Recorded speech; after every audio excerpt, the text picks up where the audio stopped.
It's Ask Ritu. Thanks so much for sending in your questions across social media. Keep them coming. I love hearing from you. The question that I would like to answer today goes like this. As a woman of color, I'm sick of people touching my hair and exoticizing my hair. Can you please do a video about this? Well, hells yes, I can. Your question reminded me of an experience my sister had.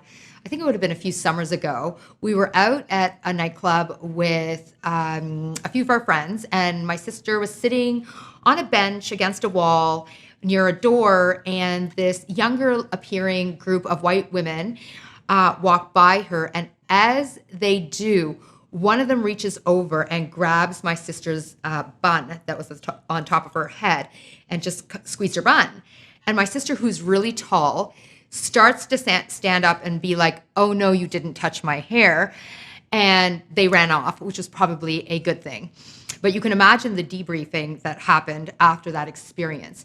You know, women of color have such a unique, interesting, difficult, challenging experience with our hair that white women just do not have. So first of all, our hair is the constant subject of other people's attention, from touching it, wanting to ask about it, wanting to run your fingers through it, and so much more.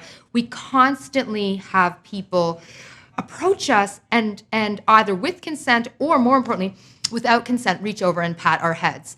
And by the way, to whom else do we do this behavior of reaching over and patting? We do that to animals, like dogs. And so you can imagine how this is a very awkward, difficult, and offensive experience for us. Secondly, what I would say is that we experience a lot of bias about our hair. There's strong normatives around what beautiful hair looks like in our culture. And like I personally, for example, as someone who is South Asian, I'm Punjabi by culture and Sikh by faith, in my religion, it is against our religion to cut our hair. I do trim my hair and layer it and all of that. But when I worked in the corporate world for almost 10 years, I constantly felt pressure to keep it short as opposed to keeping it long so that it would look professional. Or a lot of my Black girlfriends tell me that they struggle with, should I wear my hair natural at work or should I straighten it? Again, to conform to essentially racist normatives around beauty or normatives that are entrenched in white supremacy.